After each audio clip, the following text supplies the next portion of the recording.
He didn't finish the sentence. His voice broke halfway, the rest swallowed by a trembling breath he tried to disguise as a cough. The small hospital hallway flickered under the old fluorescent lights, painting faint shadows across his tired face. Andrew looked nothing like the confident, sharp-tongued man she remembered arguing with 2 years ago. He looked desperate, pale, sleep-starved, and he was clutching her wrist as if letting go would cost him more than his pride. Alina's first instinct was to tug her hand away. She wasn't supposed to be here longer than necessary.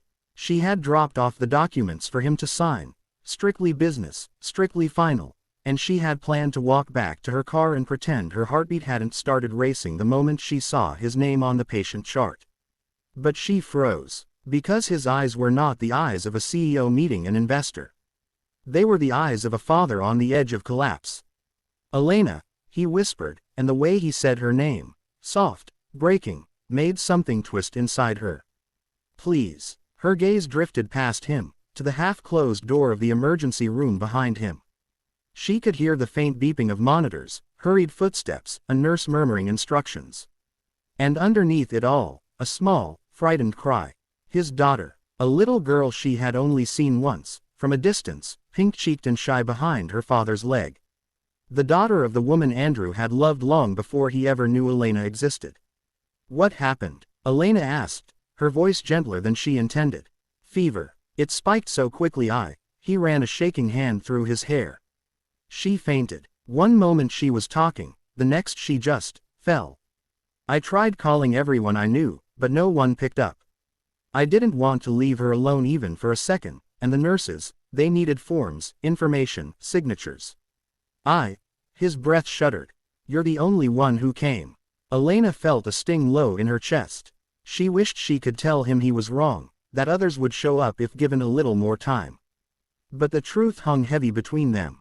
Since his wife's death, he had isolated himself so thoroughly that people assumed he preferred being alone. Maybe he did, maybe he didn't, but loneliness had a way of wrapping itself around him like a silent shadow, and no one had tried hard enough to pull it off. Except her. She wasn't sure why. Logic told her to leave. Their history was complicated. Too complicated, and maintaining distance was the smartest choice she could make. Yet in this hallway, with his hand gripping hers like an anchor, she couldn't force herself to walk away. "Andrew," she murmured, stepping a little closer, "take a breath." "I can't," he admitted with a hoarse laugh that wasn't really a laugh. "Every time I close my eyes I keep seeing her fall. She's so small, Elena." She kept asking why her head felt heavy, and his voice cracked. "I told her it was nothing. I told her she just needed rest. I should have brought her sooner." Guilt weighed down every syllable. She recognized that tone. She had worn it herself too many times when life had demanded answers she didn't have. She placed her free hand lightly on his forearm, not sure if the contact was comforting or dangerous. "You did what any parent would do," she said softly. "You got her here. That's what matters." He swallowed hard, and she could feel the tremor in his muscles. The man who once negotiated multi-million-dollar deals without blinking could barely keep himself standing. "Come on," she said quietly. "Sit down before you collapse."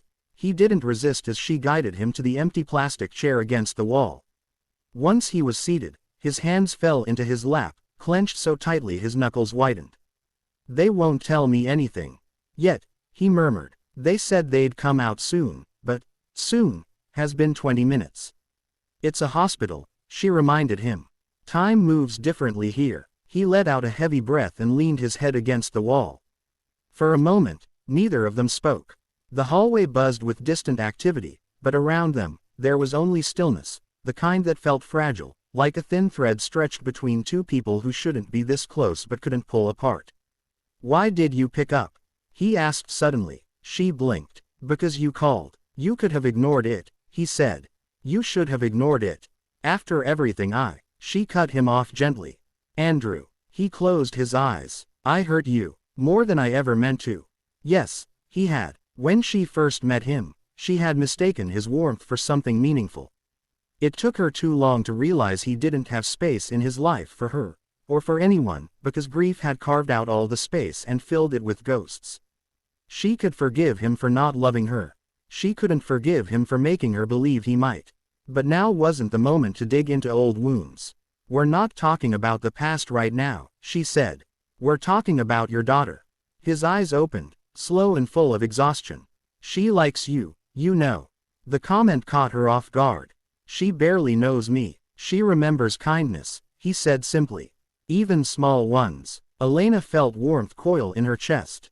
Children were like that, open-hearted in ways adults forgot to be. Before she could respond, the door opened. A doctor stepped out, scanning the hallway until his gaze landed on Andrew. Andrew shot to his feet, nearly stumbling. Is she okay? What happened? She's stable, the doctor said, voice calm and rehearsed but not unkind. Her fever broke after the medication.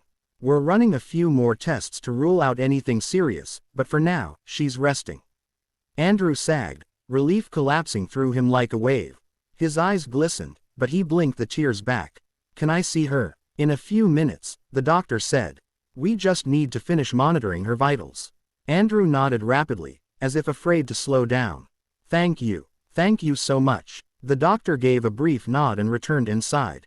As soon as the door shut, Andrew braced a hand against the wall, exhaling a shaky, broken breath. Elena stepped closer without thinking. She's fine, she said softly. See, you didn't fail her. His eyes lifted to hers, raw, emotional, grateful. I don't know what I would have done if, he couldn't finish. Instead, he swallowed and murmured, stay. Elena hesitated. He noticed. His voice tightened. Just until they let me see her. I don't want to sit alone. Not right now. The request was simple, but the vulnerability behind it made her heart ache in a way she wasn't prepared for. She sank into the chair beside him. Okay, she whispered. I'll stay. His shoulders loosened, and he sat beside her, a quiet breath escaping him like a thank you he didn't know how to say. Minutes passed. Sometimes they spoke. Light, fragile things with jagged edges they tried to avoid. Sometimes they sat in silence, letting the hospital lights hum above them. At one point, his hand brushed hers.